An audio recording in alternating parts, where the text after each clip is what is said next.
नमस्कार, हरियाणा न्यूज देख रहे हैं आप। मैं हूं आपके साथ साधना बत्रा और आप देख रहे हैं हमारा खास कार्यक्रम पितृपक्ष, जिसमें आज हम आपको बताएंगे कि आज का दिन क्यों खास है। साथ ही साथ आपको ये बताएंगे कि पितृपक्ष यानी कि श्राद्ध क्यों करे जाते हैं, पितरियों को क्यों याद किया जाता है। यानी कि इन सब तमाम विषयों पर बातचीत करने के लिए हमारे साथ खास मेहमान पंडित आचार्य राजीव कुमार पाठक जुड़ गए हैं। राजीव कुमार जी, बहुत स्वागत है आपका। नमस्कार, धन्यवाद, हरियाणा न्यूज को धन्यवाद जी। पंडित जी, आपसे जानना चाहेंगे कि आखिरकार श्राद्ध क्यों मनाए जाते हैं, हमारे जो पितृ हैं उनको क्यों याद किया जाता है। देखिए, सबसे पहले थोड़ी सी श्राद्ध पक्ष के बारे में चर्चा कर लेते हैं। तो श्राद्ध के बारे में हमारे जो ये होते हैं, चार लोग होते हैं। एक होते हैं मनुष्य लोग, उसके ऊपर पितृलोक, पितृलोक के ऊपर सूर्यलोक, सूर्यलोक के ऊपर देवलोक होते हैं। तो जब हमारे हिंदू धर्मों में मान्यता है कि जब किसी की मृत्यु हो जाती है तो उनका श्राद्ध, विधिवत श्राद्ध पर यथाशक्ति श्राद्ध किया जाता है, पंडितों का भोजन करवाया जाता है और दान और दक्षिणा करते हैं, जिससे कि उनकी आत्मा को शांति मिले। अगर पितृ जो कर्म करते हैं, जैसे कर्म करते हैं, उनको उस लोक में भेजा चले जाते हैं, लेकिन कुछ दिनों तक वो प्रेत योनि में या कोई बाहर की योनि में रहते हैं, जिससे उनकी आत्मा भटकती है। अगर उनकी आत्मा भटकती है तो हमारे परिवार पे गलत इफेक्ट पड़ता है, गलत प्रभाव पड़ता है। तो पितरों की आत्मा की शांति के लिए, पितरों की आत्मा की शांति के लिए श्राद्ध किया जाता है। श्राद्ध में तर्पण, पिंडदान और श्राद्ध का होता है। तो इसलिए पितरों को जो है हमारे घर में कल्याणकारी, पितर अगर खुश होते हैं तो हमारे घर में सब कुछ सही होता है, सारे काम सही होते हैं। तो पितरों को खुशी करने के लिए ये श्राद्ध का, ये पितृपक्ष जो होता है, ये पितृपक्ष वैसे भी होता है कि जिन लोगों का श्राद्ध नहीं हुआ, अकाल मृत्यु हो गई, जिनका कोई परेशानी हो गया, जिनके श्राद्ध में कोई त्रुटि हो गई, तो उन सब लोगों के लिए भी ये पितृपक्ष जो है, ये पितृपक्ष जो है, आप लोग जानते हैं कि 10 सितंबर से 2022 से प्रारंभ हुआ है और 25 सितंबर 2022 तक चलेगा। 10 सितंबर को पूर्णिमा का था। आज जो है 11 बार है, 11 तारीख है। आज प्रथमा परिवा की जो श्राद्ध है और उनका श्राद्ध होगा। और वैसे भी कहा जाता है कि जिनकी मृत्यु जिस तिथि को हुई है, उनका श्राद्ध जो है उसी तिथि तक किया जाए और श्राद्ध से पहले तर्पण प्रतिदिन किया जाए। तो कुछ श्राद्ध में है कि आप जो है प्रतिदिन, जिनकी भी मृत्यु जैसे परिवार की हुई है, तो उनकी आज तर्पण के बाद पिंडदान और श्राद्ध का कर्म किया जा सकता है। इस बार जो श्राद्ध जो है वो 16 दिन का है, 16 दिन का श्राद्ध है। और ये इनको मैंने जो कह सकते हैं कि 16 दिन का श्राद्ध है, लेकिन 17 तारीख को एक दिन न तर्पण होगा, न पिंडदान होगा, न ही श्राद्ध होगा। क्यों? और उसके बाद जो है क्योंकि सप्तमी का जो होगा वो 16 तारीख को होगा और अष्टमी का जो श्राद्ध होगा वो 18 तारीख को होगा। एक विधान ये भी है, मैं सभी सारी चर्चा बाद में करूंगा कि तर्पण कैसे किया जाए, क्या किया जाए, लेकिन उससे पहले मैं कुछ तिथियों का कर देता हूं कि जिनकी तिथि नहीं मालूम है तो कुछ निश्चित तिथि बनाया गया है कि उस दिन को श्राद्ध किया जाए। जैसे परिवार के दिन नाना नानी का श्राद्ध किया जाता है।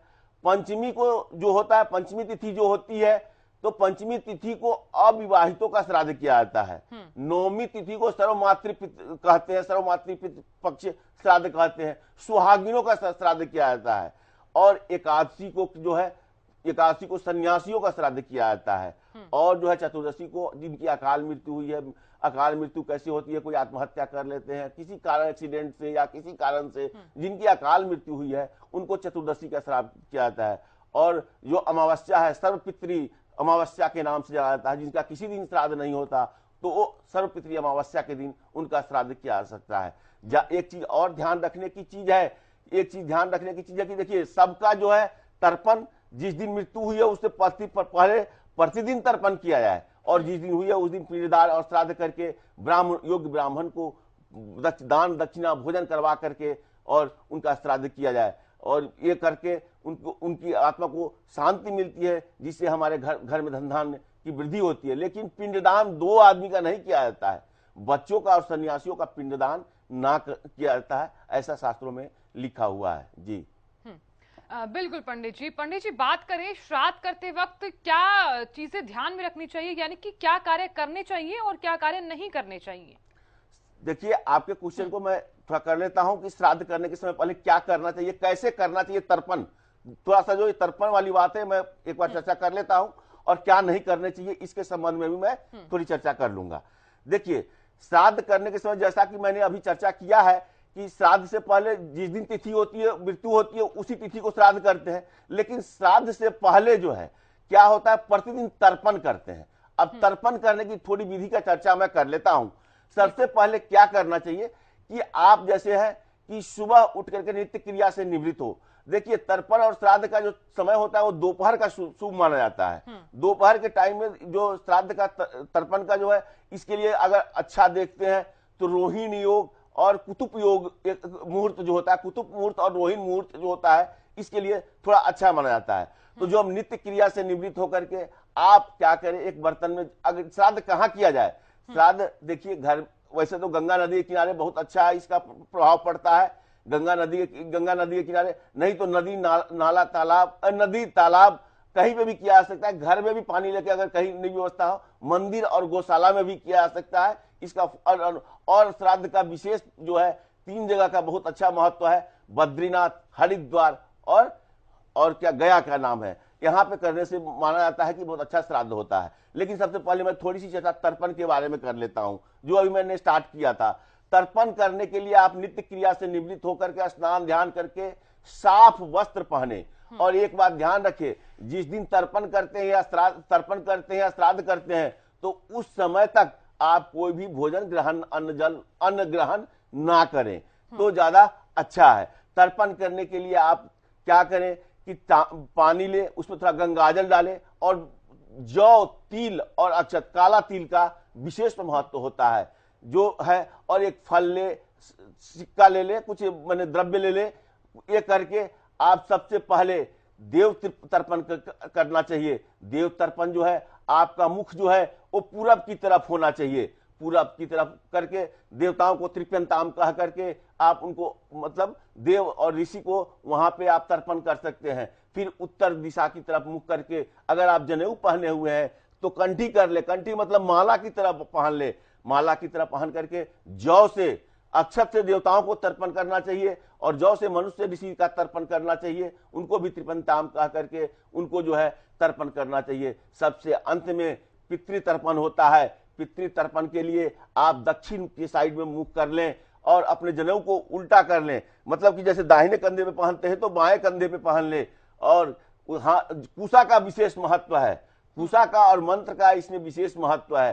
तो ये ध्यान रखिए कि हाथ में तिल और कुशा अंगूठे के भाग से आप कुशा और जल लेकर के सबसे पहले अपने पितरों का आह्वान करें, हे पितर आइए एवं जल को ग्रहण कीजिए। इसको ऐसे भी कहते हैं, ओम आगच्छन्तु मे पितर एवं गृहन्तु जलांजलिम, कह करके उनको प्रणाम कीजिए। और उनको इस, जैसे अपने पिता का कर रहे, जिनकी पिता नहीं है, माता नहीं है, तो पिता का करना है तो पिता का गोत्र का नाम ले और पिता का नाम ले।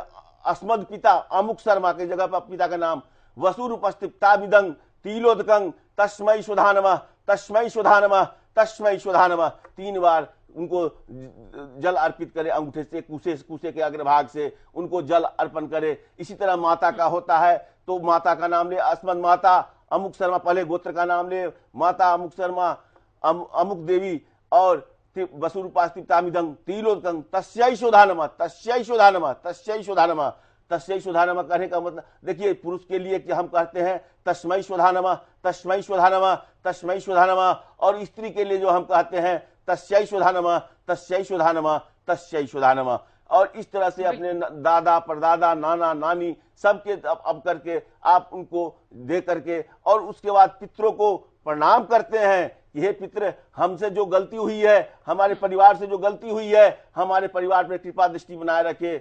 इसको इस तरह से भी कह सकते हैं, पितृभि सुधा इभा सुधा नमः, पितामहेभ्य सुधा इभा सुधा नमः, प्रपितामहेभ्य सुधा इभा सुधा नमः, सर्व पितृभ्यो सद्या नमो नमः करके प्रणाम करके अपने गलतियों का मैंने कहे कि हमसे जो त्रुटि हुई है उसको क्षमा करे और हमारे घर पे कृपा प्रदान की, हमारे घर पे आशीर्वाद बनाए रखे, जिससे घर में धन धान्य की वृद्धि हो, सुख शांति हो, नौकरी में तरक्की हो, व्यवसाय में तरक्की हो, घर में आपसी क्लेश न हो, ये सब चीज हो। तो पितरों को खुश करने से ये सब अच्छा होता है। अब आपने जो चर्चा किया था कि क्या नहीं करना चाहिए, इसके संबंध में भी मैं थोड़ी चर्चा कर लेता हूं कि पितृपक्ष में तो ये तो मैंने तर्पण की बात की। तर्पण के बाद जिस दिन मृत्यु होती है उस दिन पिंडदान और श्राद्ध होता है, ब्राह्मणों को भोजन होता है। और श्राद्ध के दिन भी एक चीज और ध्यान रखना चाहिए कि जिस दिन श्राद्ध होती है उस दिन आप श्राद्ध के समय तक या श्राद्ध जब तक होती है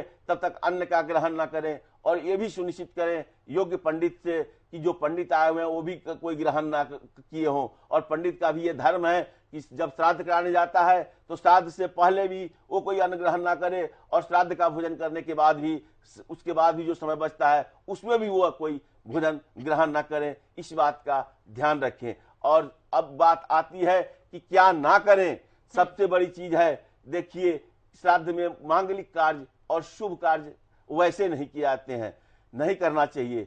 दूसरा काम है, दूसरा चीज ये चीज है कि बाल नहीं कटवाना चाहिए, शेविंग नहीं करना चाहिए, नाखून नहीं काटना चाहिए, खास करके उनको जो कि श्राद्ध और तर्पण करते हैं। तीसरा चीज है मांस मदिरा का प्रयोग नहीं करना चाहिए। श्राद्ध के समय में मांस मदिरा का प्रयोग नहीं करना चाहिए। तामसिक भोजन का प्रयोग नहीं करना चाहिए। ताकि जिस घर में श्राद्ध होती है उनको लहसुन प्याज का भी इस्तेमाल नहीं करना चाहिए। गरीबों को नहीं सताना चाहिए। गरीबों को, किसी भी असहाय को नहीं सताना चाहिए। घर पे कोई भी आए उसका उचित आदर सत्कार करना चाहिए। पशु पक्षी भी क्यों ना हो उसको दाना डालना चाहिए। खास करके इस श्राद्ध में 5 चीज का बहुत महत्व है। गाय, कुत्ता, चींटी, कौआ और देवता पंचबली भोग उनको दिया जाता है। इसीलिए किसी भी रूप में कोई आए तो उनको जरूर देना चाहिए और किसी को सताना नहीं चाहिए। 4-5 चीज का सेवन नहीं करना चाहिए।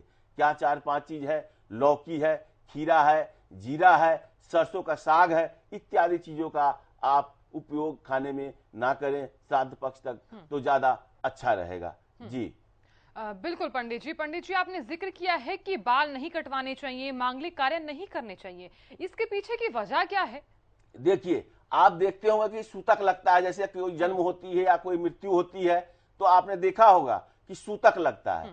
तो इसी तरह से श्राद्ध पक्ष में हमारे यमराज जी जो हमारे पूर्वजों को छोड़ देते हैं धरती पे आने के लिए, तो उनके निमित्त हम रहते हैं। कोई भी तपस्या करते हैं, आप कोई भी अनुष्ठान करते हैं, सिर्फ ये पितृ क्या है? यज्ञ है।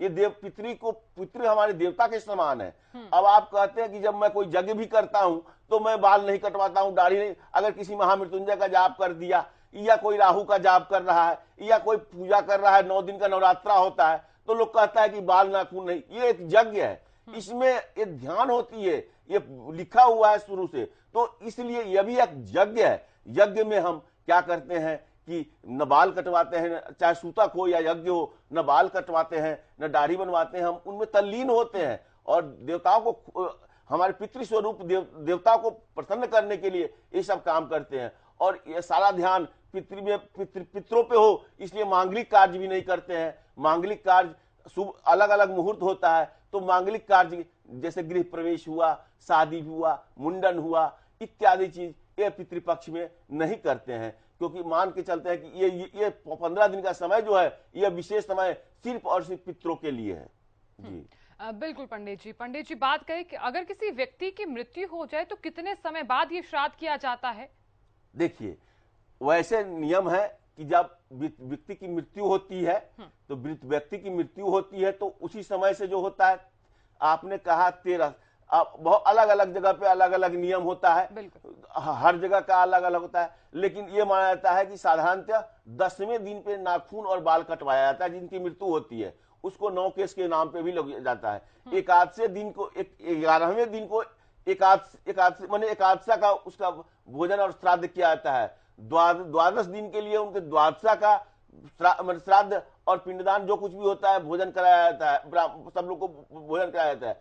और 13 दिन तक 13वीं जो आपने नाम सुना हुआ है, ये 13वीं श्राद्ध का जो होता है, श्राद्ध का नियम होता है। मेन श्राद्ध की बात मैं कर रहा हूं, तो 13वां दिन जो होता है वो श्राद्ध से अपने सब कुछ करके मैंने काटा है वस्त्र को, कुलदेवी की पूजा की जाती है और उसके बाद से ये सूतक 13 दिन के बाद से जो है उनका हट जाता है। जी बिल्कुल पंडित जी। पंडित जी, अगर किसी व्यक्ति की अकाल मृत्यु हो जाए तो ऐसे में श्राद्ध कब किया जाना चाहिए? देखिए, अकाल मृत्यु हो जाती है तो उनके लिए भी वो नियम है जो श्राद्ध का, अगर जानकार है, जानते हैं कि हमारी इनकी मृत्यु हो गई है तो श्राद्ध का तो वही नियम है। और उनकी तिथि मालूम है तो इसमें जो है श्राद्ध, जैसे पंचमी की हुई तो पंचमी तिथि को कर ले और किसी दिन। लेकिन एक जो है पितृपक्ष में किसी का समय नहीं मालूम हो, काल मृत्यु हो गया है तो चतुर्दशी को, जो कि यहाँ पे 24, आप देख लिए 24 सितंबर का दिन चतुर्दशी का जो श्राद्ध है, तो 24 सितंबर को उनका श्राद्ध करके उनको मुक्ति किया जा सकता है। उनके लिए कामना की जा सकती है, उनकी आत्मा को शांति प्रदान करवाया जा सकता है। जी बिल्कुल पंडित जी। पंडित जी, कहा जाता है कि अगर किसी व्यक्ति की मृत्यु हो जाती है तो अगर घर का जो बड़ा है, जो पुरुष है, या फिर यूं कहे कि जो दादा है, जो परदादा है, वही श्राद्ध करते हैं। अगर वो नहीं है तो क्या उनकी एब्सेंस में उनकी जो बेटियां हैं, क्या वो श्राद्ध कर सकती हैं? जी देखिए, वैसे तो शास्त्रों में नियम है कि बड़ा पुत्र ही श्राद्ध करे। हाँ। बड़ा पुत्र के जो, जैसे किसी के पिता की मृत्यु हो गई तो उसका बड़ा पुत्र ही करे, बड़ा पुत्र ना हो तो छोटा पुत्र करे। अगर इसके अनुपस्थिति में तो कोई किसी को करना ही है। और एक चीज और ध्यान रखिए, आपने जो क्वेश्चन किया है, नाना है तो कोई भी कर सकता है, नाना का नाती। सब ब्राह्मण को जो भोजन कराते हैं आप, तो भोजन में जो है ब्राह्मण में अगर सबसे बड़ा ब्राह्मण आपके घर के दामाद भी है, आपके भांजा भी है, आपके नाती भी हैं, ये सबसे बड़े, इनका भोजन श्राद्ध में जरूर कराना चाहिए। और आपने जो क्वेश्चन किया तो शास्त्रों में विधान तो बड़ा पुत्र का ही है। अगर बड़ा पुत्र नहीं है तो उनके जगह पे कोई भी कर सकते हैं। बिल्कुल पंडित जी। पंडित जी, ऐसा भी कहा जाता है कि अगर आप श्राद्ध कर रहे हैं या फिर जो ये महीना चल रहा है तो तामसी भोजन ना करें, इसके पीछे की क्या वजह है? अभी मैंने चर्चा किया था आपको कि यह एक यज्ञ है, यह एक व्रत है। पितृ लोग मान के चले, पितृ को देवता सब लोग कहते हैं, क्योंकि उन्हीं की आशीर्वाद से जो है, आप देखते होइएगा कि पितरों के अगर असंतुष्ट है किसी के घर में तो लोग कहता है पितृदोष है। देखते हुए घर में बरकत नहीं हो रही है, आए दिन कला हो रही है, सारा कुछ शांति है, फिर भी कुछ नहीं हो, घर में लग रहा है पैसे आ रहे हैं, कोई बढ़ ही नहीं रहे, आने को आ रहे हैं लेकिन बढ़ ही नहीं रहे हैं।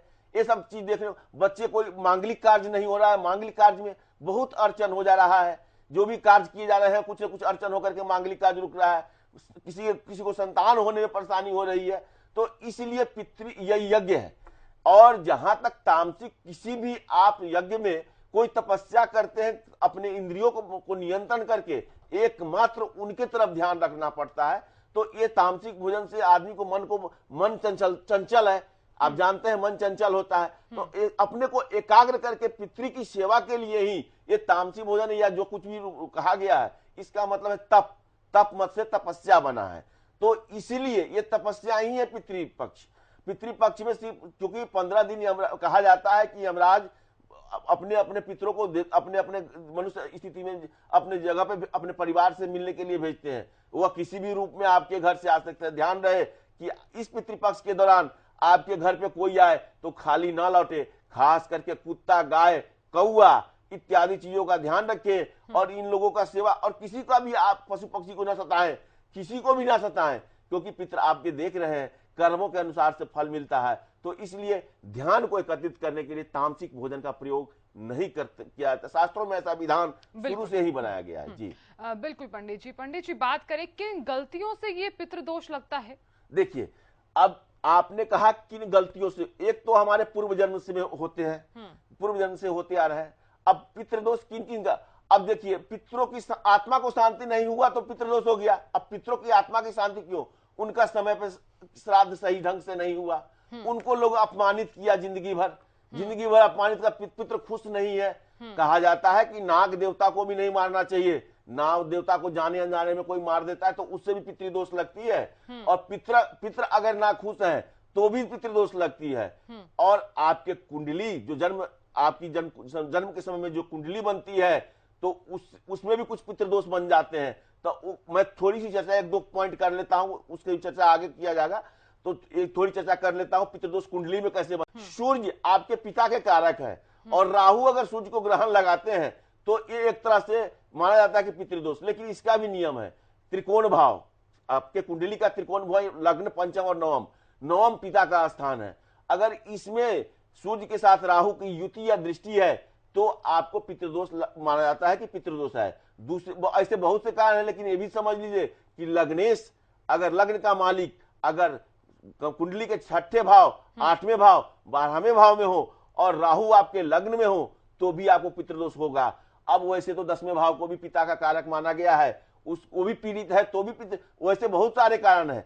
तो पितृदोष जो होता है आपके पूर्वजों को, या आप अपने जो पिता हैं, दादा हैं, जिनकी मृत्यु हो चुकी है, सही ढंग से सम्मान नहीं किया, सही ढंग से उनकी श्राद्ध नहीं, कर्म नहीं किया, अकाल मृत्यु हो गई फिर भी सही ढंग से नहीं किया। इस पितृपक्ष में एक बात ध्यान रखिए, अगर कोई पहले भूल चूक हो गई है तो उन्हीं लोगों के लिए यह पितृपक्ष बनाया गया है। इस पितृपक्ष में जो ध्यान पूर्वक अपने पितरों की पूजा करते हैं, उनकी जो है पितर जो है खुश हो जाते हैं और उनके घर में ये सब चीज होने लगती है। मांगलिक कार्य सारे कुछ माना जाता है कि पितृदोष से मुक्ति मिलती है। जी बिल्कुल पंडित जी, आपने अभी जिक्र किया कि कौवे को भी भोजन करवाया जाना चाहिए, तो ऐसी मान्यता क्यों है? देखिए, पंचबली जो कहा जाता है, पितृ पंचबली कहा जाता है, 5 को दिया जाता है, भोग श्राद्ध में दिया जाता है। पहला स्थान आता है गाय का, दूसरा स्थान आता है कुत्ते का, तीसरा स्थान आता है कौवे का, और चौथा स्थान जो आता है गाय, कुत्ता, कौवा, चींटी, देवताओं का, और 5वां स्थान आता है चींटियों का। ये 5 आदमी को आप खिलाया जाता है। कौवा को भी माना जाता है कि वो पितृ के रूप में, आप देखे होंगे कि संवाद इधर से उधर, तो कौवा भी पितृ के रूप में ही आपके यहाँ, कौवा के रूप में भी आपके यहाँ आता है। तो उनको भी दाना पानी, पंछी, और उनको खाना देना चाहिए। जी बिल्कुल पंडित जी बहुत बहुत शुक्रिया हमारे साथ जुड़ने के लिए, अपना बेशकीमती वक्त हमें देने के लिए बहुत बहुत शुक्रिया। नमस्कार। तो फिलहाल के लिए हमारे इस खास कार्यक्रम में इतना ही। देखते रहिए हरियाणा न्यूज। नमस्कार।